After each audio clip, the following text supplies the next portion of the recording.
Cidade do Vaticano, 13 de setembro de 1943. O som dos veículos de guerra ecoa pela Praça de São Pedro.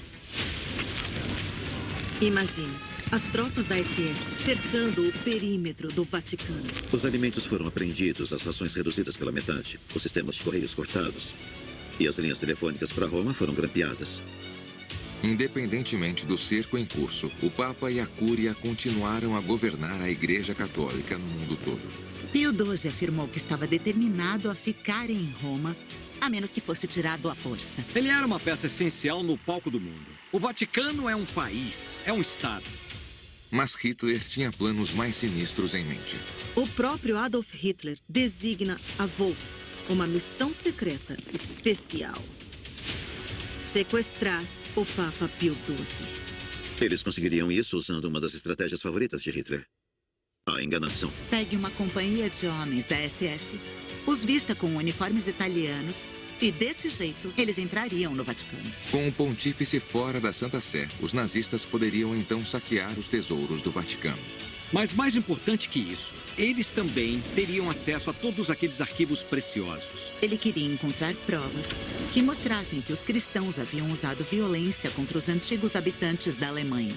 Isso não era apenas um ataque ao Papa como indivíduo, mas um ataque contra toda a Igreja Católica, pelo mundo inteiro. O eterno duelo entre o bem e o mal nunca seria mais intenso do que os eventos que seguiram a mais provocativa das missões secretas de Hitler: a Operação Rabat.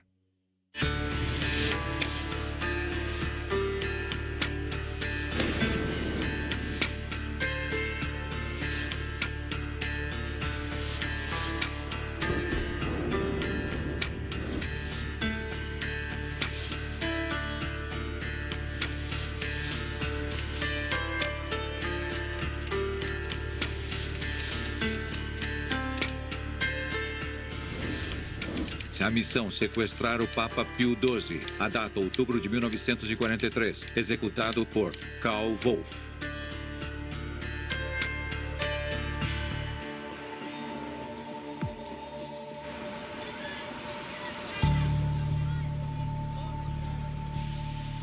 Munique, 24 de março de 1972. No tribunal arquiepiscopal local, uma das personalidades mais infames da história está prestes a testemunhar mais uma vez.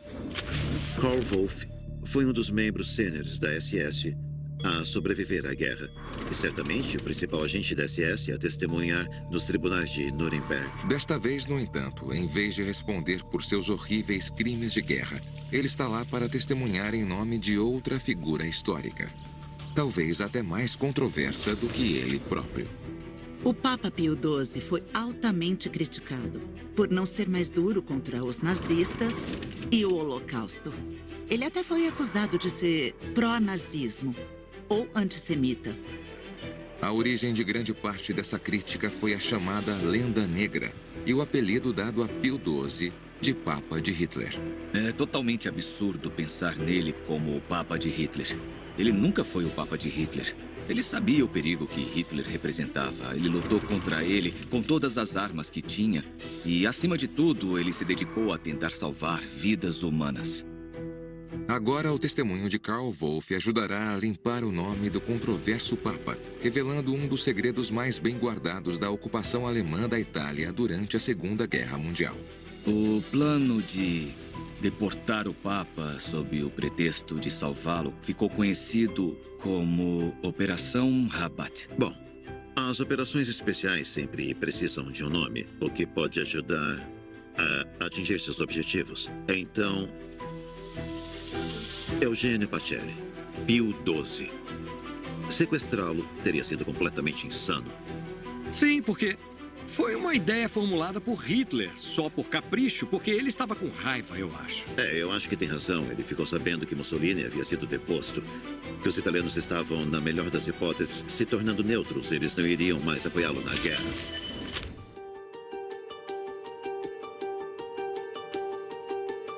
Alemanha, 26 de julho de 1943. Hitler convoca seus homens de confiança do alto escalão e comando militar para uma reunião de emergência.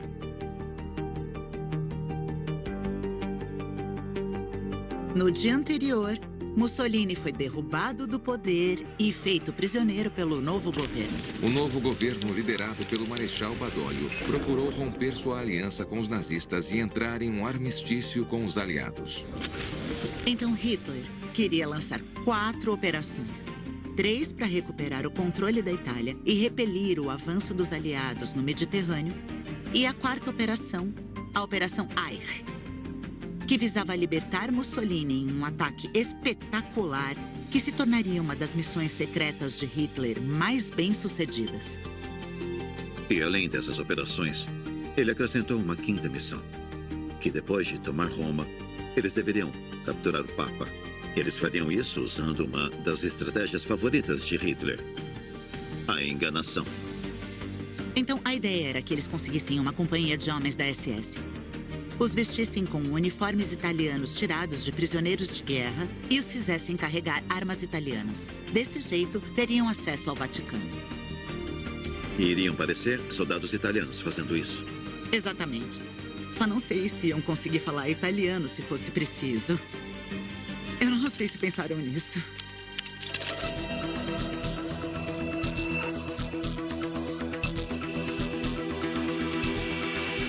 Oficialmente, ele não disse que queria prender o Papa. Essa operação deveria ser apresentada como uma forma de basicamente salvá-lo dos riscos da guerra. Roma corria o risco de se tornar um palco de guerra com a aproximação dos aliados.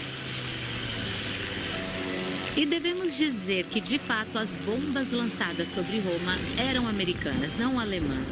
Uma bomba foi jogada no Vaticano, então também havia o risco de causar danos significativos.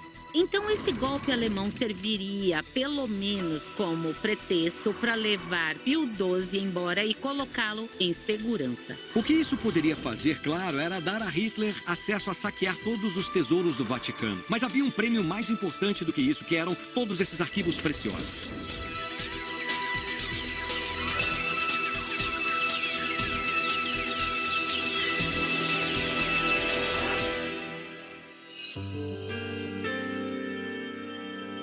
Mas nem todo o alto comando ficaria feliz com esse plano.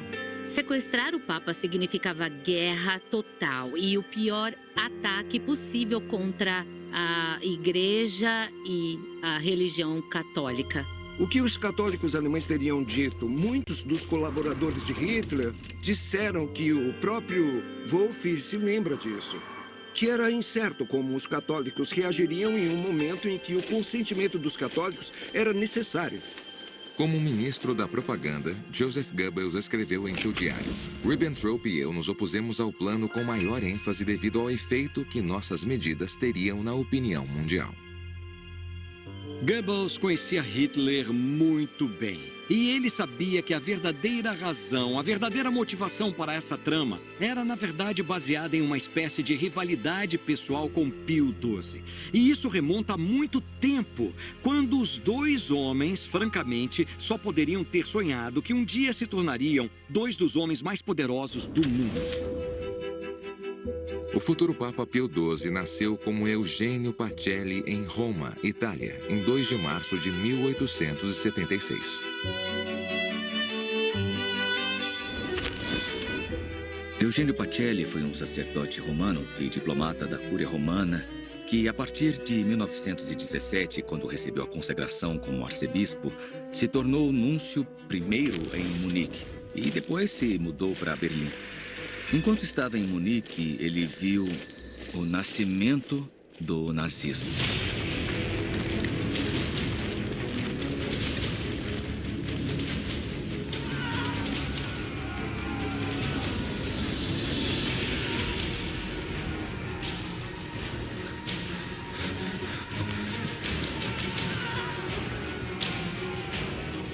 Quando Adolf Hitler tentou tomar o poder com o fracassado golpe de Munique em 9 de novembro de 1923, já naquela época, ele havia anunciado o Movimento Nacional Socialista como uma ameaça anticatólica. Como Eugênio foi nomeado cardeal secretário de Estado no final de 1929, ele deixou a Alemanha para vir para a Itália e retornar a Roma. Como secretário de Estado, Pacelli se esforçou para modernizar a imagem da Santa Sé no exterior. A imprensa americana lhe deu o apelido de O Cardeal Voador. Ele parece uma figura moderna, né? Sim, esse é claramente ele nos Estados Unidos, em algum tipo de turnê como secretário de Estado. E isso mostra que, além de um padre, ele também era um estadista. Durante esse período, o Vaticano frequentemente reagia contra a ideologia sombria que Pacelli viu emergir durante seus anos como núncio na Alemanha. Por exemplo, em 11 de outubro de 1930, o Jornal Oficial do Vaticano relatou uma ordem de excomunhão aos bispos alemães, a todos os católicos que se filiassem ao Partido Nazista. E esse pode ter sido um dos motivos da perseguição à Igreja pelo Terceiro Reich, depois que Hitler assumiu o poder em 1933. Com a Alemanha sob o domínio nazista, Pacelli intensificaria suas críticas. A Igreja nunca chegará a um acordo com os nazistas enquanto eles persistirem com essa filosofia racial. Pacelli nunca perdeu a chance de falar contra o que via como um tipo de nacionalismo de culto de Hitler. Um movimento que havia criado uma espécie de sistema de superstição pagã que Pacelli considerava completamente incompatível com o cristianismo. Então, como resultado, Pacelli era frequentemente alvo de propaganda nazista.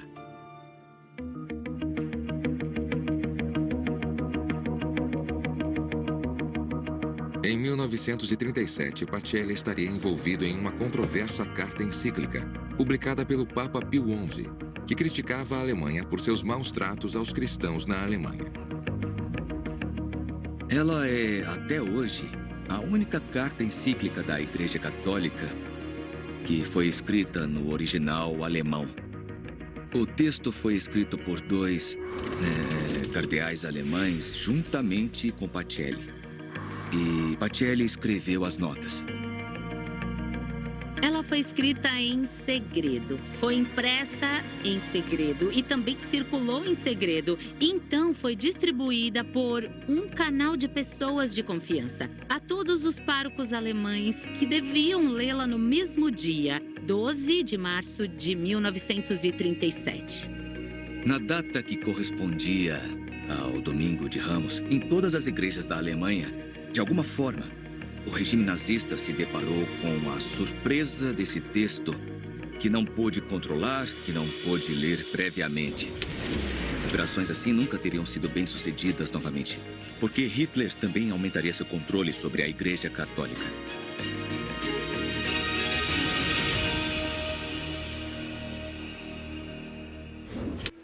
Em 2 de março de 1939, no dia de seu aniversário de 63 anos, o cardeal Pacelli foi eleito e elevado a Papa Pio XII. Embora muitos esperassem que, como Papa, Pio XII fosse ainda mais duro contra Hitler e o nazismo, na verdade, ele moderou suas críticas, o que levou às alegações de que ele era pró-nazismo ou mesmo antissemita. O que não é exatamente verdade. Um exemplo foi o discurso de Natal de 1942, quando o Papa ousou denunciar a perseguição. Das centenas de milhares que, sem qualquer culpa própria, às vezes apenas em razão de sua nacionalidade ou raça, são marcados para a morte ou extinção progressiva.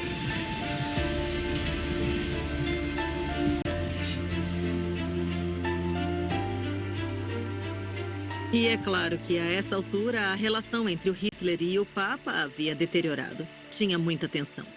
O Ministério da Propaganda do Reich, comandado por Joseph Goebbels, chegou a imprimir 10 milhões de cópias de um panfleto atacando o Papa da época como pró-judeu.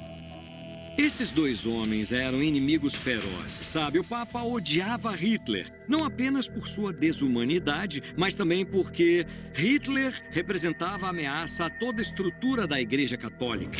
E Hitler, por sua vez, via o Papa como seu maior inimigo, porque ele era alguém contra quem ele teria que disputar de uma maneira muito rigorosa pelos corações e almas. Hitler queria ter o controle dessas pessoas.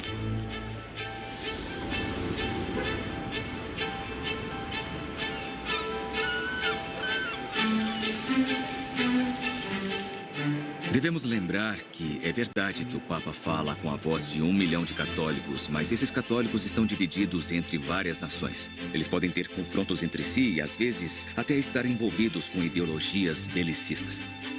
Um número tão grande de seguidores também poderia facilmente se tornar um risco potencial para Hitler e os esforços de guerra do Reich. O Papa não tinha um exército, mas tinha um exército de frades, padres, freiras, missionários e voluntários, espalhados por toda parte. Todas essas pessoas constituíam verdadeiramente legiões de trabalhadores a serviço do Papa, úteis para transmitir e repassar mensagens codificadas, mensagens secretas, que não podiam ser transmitidas pelo correio ou por diplomatas, porque senão seriam interceptadas. Mas o que está dentro do breviário de um padre ou uma folha dobrada na bolsa de uma freira dificilmente seria encontrado. 6 semanas depois, o Führer teria a chance de se livrar de seu rival.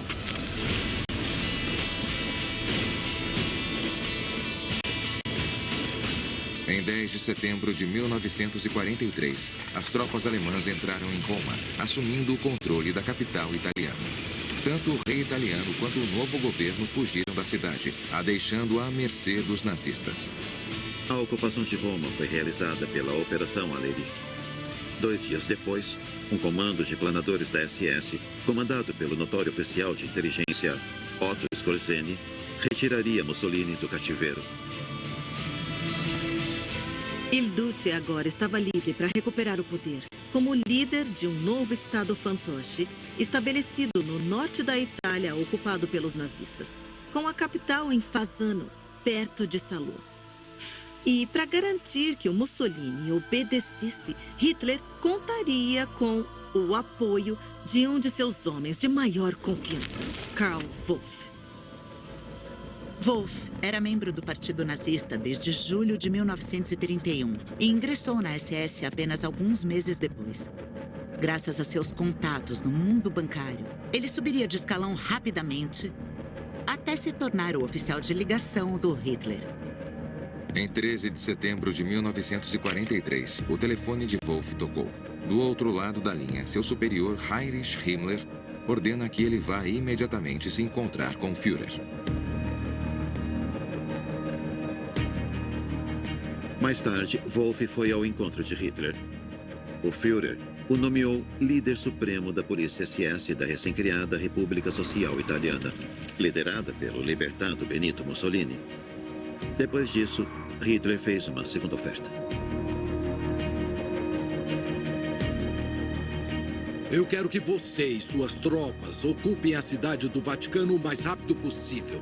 Capture seus arquivos e tesouros de arte e leve o Papa e a Cúria para o norte. Eu não quero que ele caia nas mãos dos aliados ou que esteja sob a pressão e influência política deles. Wolff imediatamente percebeu que isso era loucura, mas ele não podia desobedecer ao Führer ou criticar uma ideia que viesse dele.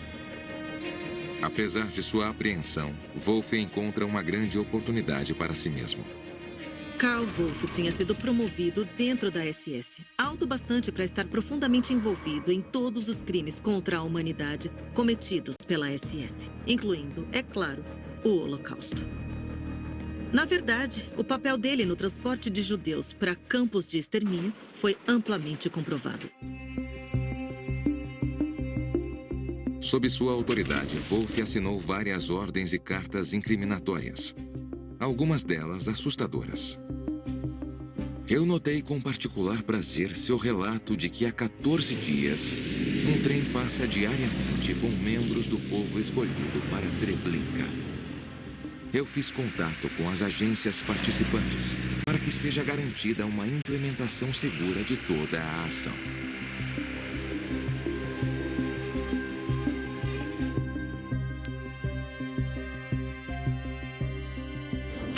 Então, se pudesse sabotar sua própria missão e obter uma bênção de Pio XII por salvar sua vida e, por extensão, a própria igreja, isso poderia ser muito útil para ele no caso de a Alemanha perder a guerra e de Wolff ser julgado por seus crimes de guerra. Então, o que ele fez? Ele ganhou tempo. Ele disse que a operação levaria de 4 a 6 semanas e, claramente, Hitler não ficou feliz. Mas não tinha como contradizer Wolff, porque não sabia exatamente quanto tempo a operação levaria em nível operacional. O que Wolff ainda não sabia era que naquele mesmo dia, e a 2.000 quilômetros mais ao sul, o líder da SS, Heinrich Himmler, emitiria uma ordem que aumentaria a pressão para realizar a Operação Rabat.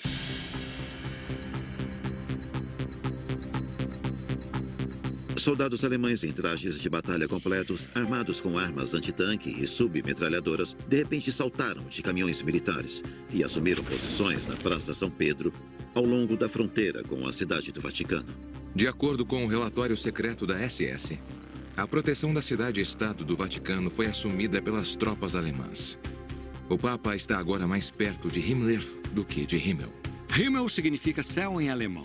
Mas além desse tipo de trocadilho, o cerco ao Vaticano colocaria pressão em Wolff para cumprir a missão secreta que Hitler esperava dele. E se ele não conseguir cumpri-la, isso não apenas acabaria com seus próprios planos, provavelmente com a sua própria vida.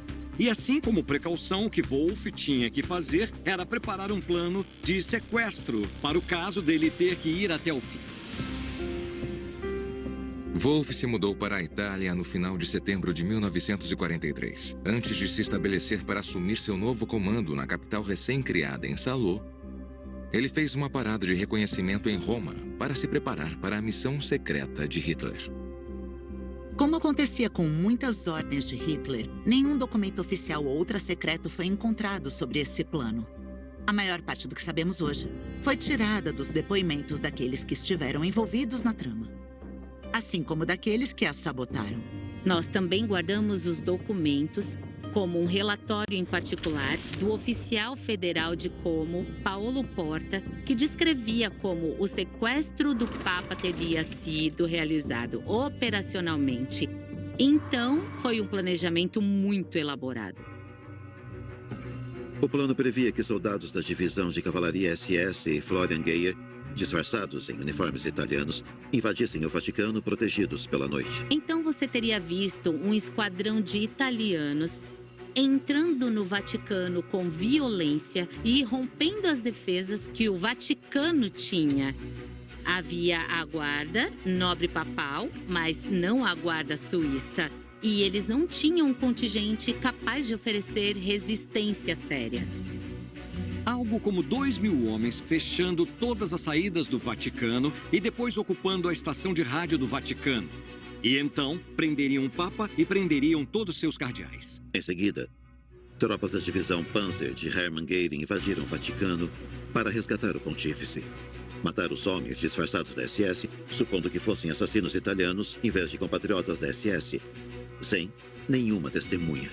O verdadeiro comando da SS então levaria o Papa resgatado e a Cúria para um local seguro. Eles os colocariam em carros e caminhões e os levariam para o norte antes que os italianos ou os aliados pudessem detê-los. E então a intenção era que esse tipo de coluna papal, por assim dizer, fosse acelerar o passo via Bozen e Munique até Liechtenstein. Enquanto isso, as tropas vasculhariam o Vaticano em busca de refugiados políticos, desertores alemães e judeus. E aqueles que não pudessem ser encontrados morreriam de fome. Com o Papa, a Cúria e os refugiados fora, não haveria ninguém para impedir um esquadrão especial de 50 especialistas de iniciar uma pilhagem dos tesouros, museus e bibliotecas do Vaticano. Um aspecto particular é que os agentes que fossem enviados ao Vaticano deveriam procurar tesouros que dizem respeito à Alemanha, como inscrições rúnicas ou qualquer coisa que estivesse de alguma forma relacionada às terras alemãs. Além de se livrar do Papa e pilhar a Santa Sé, os nazistas queriam destruir a Igreja Católica dentro da Alemanha, convertendo seus seguidores às ideologias pagãs do Reich. Martin Bormann, em particular, estava interessado em provas que mostrassem que os cristãos haviam usado violência contra os antigos habitantes da Alemanha. Ele também estava ansioso para encontrar documentos recentes provando que o Vaticano, em aliança com a monarquia, planejou a destituição de Mussolini. Provavelmente Hitler considerou o Papa de alguma forma cúmplice da suposta traição da Itália e do governo de Badoglio. Para esta unidade especial de pilhagem, Wolff ordenou que o chefe da Gestapo na Itália começasse a recrutar homens na região do Tirol do Sul. Os tiroleses do Sul sabem um pouco de latim, um pouco de italiano e também de alemão. O plano de Wolff quase que certamente agradaria o Führer e provavelmente serviria a seus propósitos pessoais. Os nazistas poderiam ser vistos como heróis de toda a história, o que ia ajudá-los. E se o Papa acabasse sendo morto no processo, que pena. Era apenas dano colateral. A SS poderia dizer que fez o possível para salvá-lo, mas, bom, a bala que o matou era italiana. No entanto, se Pio XII acabasse sendo morto durante o resgate, o oficial da SS não poderia contar com a bênção do Papa caso mais tarde fosse julgado por seus crimes de guerra. Para salvar a vida do pontífice, Wolff teria que sabotar seu próprio plano. A melhor maneira que ele conseguiu pensar foi abordar os diplomatas do Reich no Vaticano e na Itália e fazer com que eles entrassem em contato com Hitler e o convencessem de que o Papa não tinha intenção de interferir na ocupação alemã. Rudolf Hahn, ex-embaixador do Reich em Roma, que estava sendo transferido para Salô, assim como Mulhausen, o novo cônsul em Roma, e o barão Ernst von Weizsäcker, o embaixador alemão no Vaticano, foram os diplomatas convocados. Wolff teve que quebrar seu voto de sigilo para descrever a ordem de Hitler. Mas ele sabia que eram diplomatas de carreira, sem profundas convicções nazistas, que provavelmente não aprovariam o plano. Na verdade, já existia uma história de subversão contra a liderança do Reich ligada a Hahn e a Mulhausen, porque eles estavam anteriormente baseados na Tunísia, onde eles ajudaram a salvar judeus da deportação, persuadindo um intendente da Força Aérea a relatar que não havia aviões suficientes disponíveis para levá-los para a Europa. O embaixador Hahn foi convocado à Toca do Lobo para discutir com Führer e seus principais funcionários os planos futuros para sua missão diplomática em Salô. O diplomata decidiu aproveitar essa reunião para mencionar o assunto do plano de sequestro. Imagine só o tipo de nó na garganta que Hahn deve ter sentido naquela hora. Ainda assim, ele mencionou o assunto e, no final, ele acrescentou com naturalidade que ouviu um boato que soldados nazistas logo invadiriam o Vaticano e sequestrariam o Papa. Então, o que Hahn fez foi, na verdade, começar a rir de toda a ideia. O Vaticano é nosso melhor aliado. Com a ajuda do Papa, poderíamos acalmar o espírito da população italiana e evitar ações hostis a nós. Quando ele terminou de falar, dava para ouvir um alfinete cair dentro daquela sala por algum tempo. Hahn lembrou mais tarde que o Bormann ficou vermelho de raiva quando o embaixador fez seu pedido. Mas como o próprio Hitler não reagiu, a maioria teve pouca disposição para expressar uma opinião que pudesse irritá-lo. A maioria dos homens de Hitler estavam céticos ao ataque, temendo a reação. E até o Himmler não tinha certeza.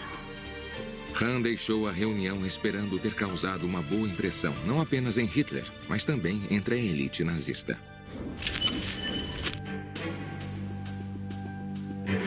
Ainda assim, nos dias seguintes, a situação no Vaticano não melhorou. Embora o Vaticano ainda fosse um microestado livre, ele foi tecnicamente sitiado pela Waffen-SS. Os alimentos foram apreendidos, as rações reduzidas pela metade, os sistemas de correios cortados e as linhas telefônicas para Roma foram grampeadas. Logo, a história chegaria à imprensa em diversos países, inclusive em nações consideradas neutras. Em 20 de setembro, um jornal sueco relatou: na Espanha e em Portugal, a população está de olho em Roma. E se algum poder ameaçasse o chefe da Igreja Católica, seria muito difícil para os governos permanecerem inativos. Entre os países neutros, Portugal e Espanha eram os principais parceiros comerciais do Reich, depois da Suíça. O país de onde veio a famosa Guarda do Papa. Além disso, a Suécia era uma importante fornecedora de matérias-primas. Então, ver que o Reich estava ameaçando outro estado neutro poderia sair pela culatra.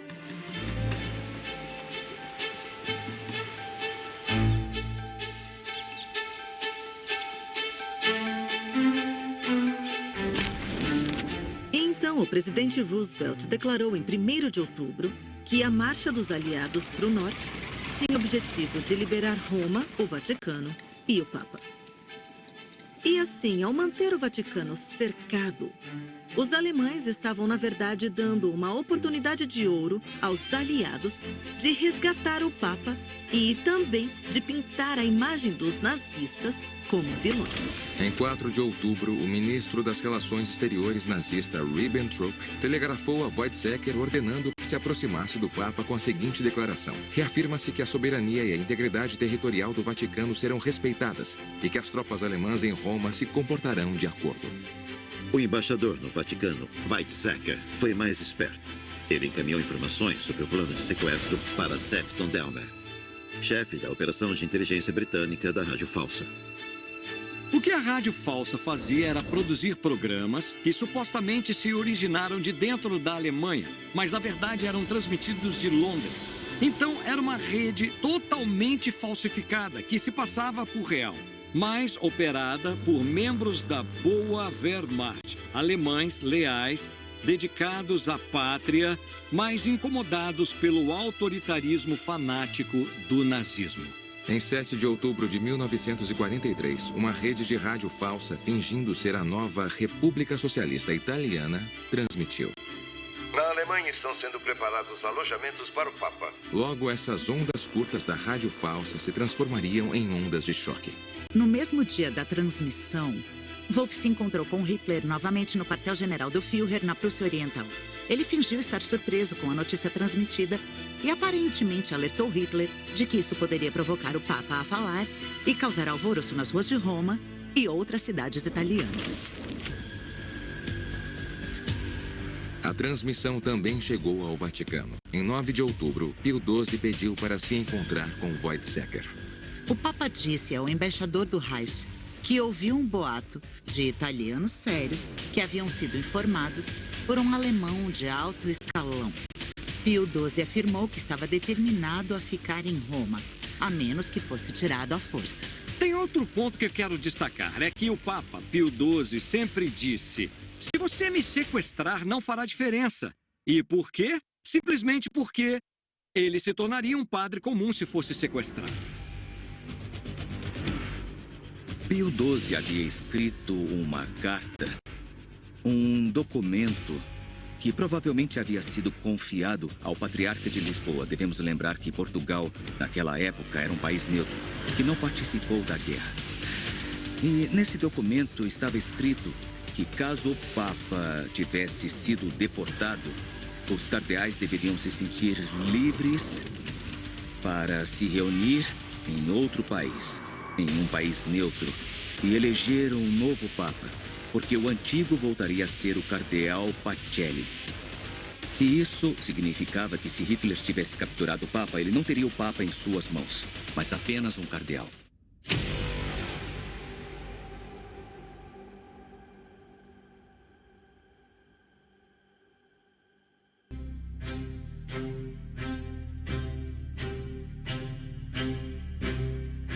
Nós temos que lembrar que antes de se tornar chefe da Igreja Católica, Pio XII teve uma carreira diplomática muito prolífica e ativa na Alemanha.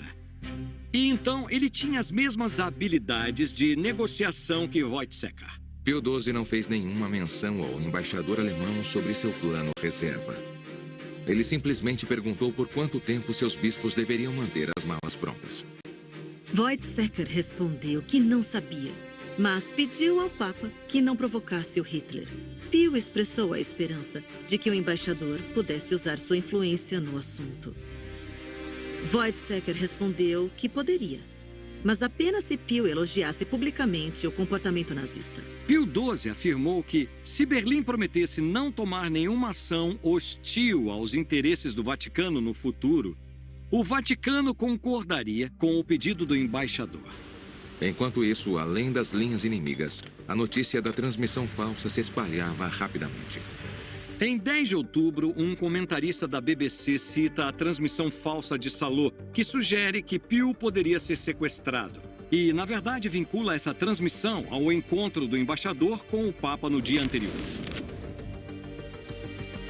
Embora Weizsäcker soubesse que a transmissão era falsa, ele tinha uma desculpa para telegrafar a Ribbentrop de que poderia ser aconselhável que o ministério negasse o relatório e, assim, comprometesse o Reich a não executar a trama. Mas o embaixador do Reich na Santa Sé teria suas esperanças evaporadas quando um novo telegrama chegasse de Berlim. Nenhuma negação pública dos rumores está prevista. Tudo o que restou para Wolff e seus conspiradores foi rezar para que Hitler nunca emitisse sua ordem de sequestrar o Papa.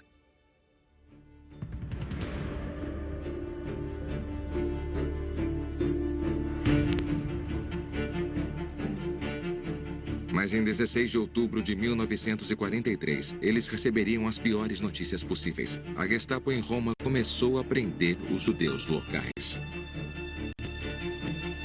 Embora fosse uma comunidade relativamente pequena, de cerca de 8.000, era uma das mais antigas e respeitadas da Europa, desfrutando, segundo Himmler, de privilégios e de um status especial na cidade. A comunidade era bem desenvolvida e bem integrada com a população local. Na Itália, nunca houve perseguição real aos judeus. De verdade, nunca houve. E nunca houve ódio racial. A captura da comunidade judaica em Roma significou apenas más notícias para Wolff e seus aliados diplomáticos. Os conspiradores sabiam que Pio estava sob grande pressão dos aliados para falar publicamente e especificamente contra o genocídio. E embora até aquele momento ele tivesse se abstido de fazê-lo em outros lugares da Europa, ele se sentiria, segundo os conspiradores, compelido a condenar o genocídio publicamente se ocorresse em Roma.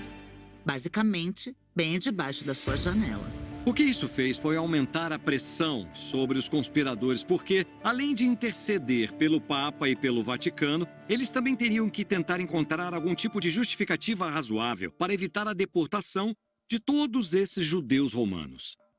Wolff já havia tomado medidas para garantir que houvesse poucos soldados da SS disponíveis para conduzir a operação, esperando que fosse ineficaz o bastante para passar despercebida ou não incomodasse o Papa. Mulhausen, o cônsul do Reich em Roma, também tentaria impedir a captura dos judeus enviando um telegrama comprometedor.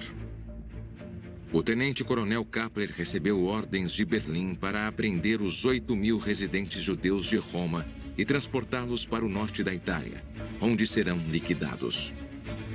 Os nazistas queriam ter certeza de que nunca houve ordens escritas claras que pudessem servir como prova de seu assassinato em massa de civis. E assim, todas as comunicações e instruções escritas sobre o transporte ou a execução dos judeus foram feitas de forma codificada e em termos muito eufemísticos, como processados ou tratados ou a solução final.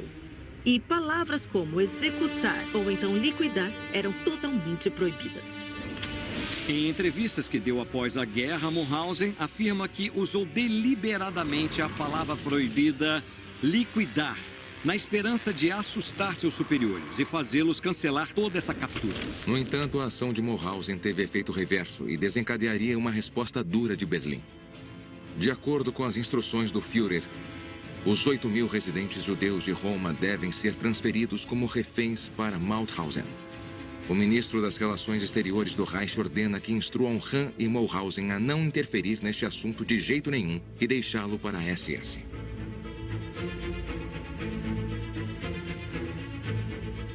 Talvez Wolff e seus conspiradores tenham rezado pelo milagre que ocorreu. Mas, de alguma forma, muitos judeus romanos pareciam simplesmente desaparecer no ar antes de poderem ser presos pela Gestapo. E este é o aspecto que afeta também as redes de assistência, os conventos que se abrem, os escritórios extraterritoriais do Vaticano que abrem suas portas e os conventos de clausura são abertos para acolher os judeus. Pio XII também ouviu falar da ordem de prender os judeus e rapidamente abriu suas instituições para recebê-los como refugiados. Mas o pontífice não iria parar seus milagres por aí e ligou para seu secretário de Estado, o cardeal Malione. Pio XII ordenou que seu secretário de Estado convocasse o embaixador Weizsäcker com urgência e protestasse contra a ação. Quando Weizsäcker chegou para a reunião, ele disse que tentaria fazer algo pelos pobres judeus. O embaixador também perguntou: e o que a Santa Sé fará se as prisões continuarem? Malione respondeu: se nos encontrarmos em posições de protestar, contaremos com a ajuda de Deus pelas consequências. Basicamente isso. Tanto o cardeal quanto o barão Weizsäcker sabiam que poderiam ter chegado a um beco sem saída. O barão von Weizsäcker era alemão, mas não era nazista e não pertencia à SS. O barão, de fato, tentou falar com esses outros alemães da Gestapo que haviam realizado as prisões. Ele esperava poder fazer alguma coisa de forma diplomática. Algumas pessoas foram de fato libertadas, mas então os líderes da SS que realizaram as prisões disseram: barão, fique no seu lugar e fora disso. O Papa ainda tinha um último esforço em mente. O bispo austríaco Alois Rudal, ele era o reitor da Igreja Católica Alemã em Roma. E, francamente, era um renomado pró-nazista. Foi relatado que o próprio Papa instruiu um sobrinho de confiança a se encontrar com Rudal para pedir que ele pressionasse os alemães a suspender os ataques aos judeus em Roma. De acordo com o próprio Rudal, após essa reunião, ele escreveu uma carta ao governador militar encarregado de Roma para repassar a demanda papal, para interromper as capturas e para suspender quaisquer deportações planejadas. No interesse das boas relações que existiram até agora entre o Vaticano e o alto comando alemão, eu peço sinceramente que ordene a suspensão imediata dessas prisões em Roma e em seus arredores. A carta foi telegrafada para Berlim, seguida por um telegrama de Weizsäcker. Eu posso confirmar que isso representa a reação do Vaticano à deportação dos judeus de Roma. A propaganda inimiga no exterior certamente enxergará esse evento da mesma maneira. Enquanto os telégrafos chegavam a Ribbentrop, em Berlim, o general Wolff mais uma vez foi ver Hitler. E dessa vez ele conseguiu finalmente convencê-lo de que teria muita dificuldade em suprimir uma revolta na Itália, se o Papa fosse forçado a falar. Pio XII foi nomeado em relação à cidade de Roma durante os dramáticos acontecimentos de 43 e 44 como Defensor Divitatis, ou seja, defensor da cidade. Porque depois do armistício e depois da fuga do rei da família real, o Papa permaneceu em Roma, tomada pelos nazistas, e seguiu de fato como a única autoridade. Finalmente, Himmler ordenou que as prisões parassem e o Papa, que aparentemente estava preparado para coordenar publicamente as prisões, sentiu que não havia mais necessidade de fazê-lo. Com uma preocupação a menos em sua mente, Wolff continuaria adiando a missão secreta de Hitler. Wolff consegue chegar ao mês de dezembro sem ter feito nada. Em dezembro, como ele mesmo disse, ele conheceu Himmler e disse a ele que o plano era uma loucura, que a Alemanha estava perdendo e os aliados estavam ganhando terreno na Itália. Tempo e recursos não podiam ser desperdiçados em uma ação tão absurda. À medida que a guerra continuava e a sorte dos nazistas virava-se contra eles, o plano de sequestro parecia ter sido esquecido. Roma, 10 de maio de 1944. Em 10 de maio de 1944, Wolff se encontrou secretamente com Pio XII, que, ao saber do papel do general em ajudar a sabotar o plano de sequestro, sentiu que o homem devia ter alguma coisa de boa nele, apesar de sua origem e posição. Wolff garantiu ao Papa que tentaria frustrar qualquer nova trama contra ele.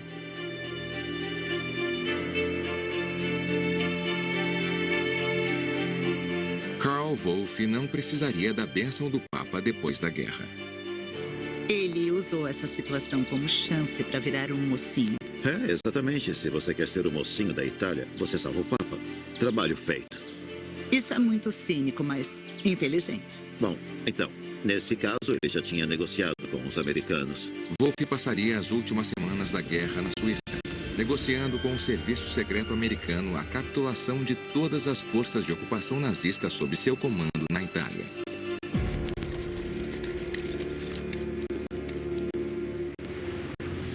Essas negociações, juntamente com seu papel de testemunha de acusação nos julgamentos de Nuremberg, o manteriam longe de enfrentar a justiça para valer por quase 20 anos.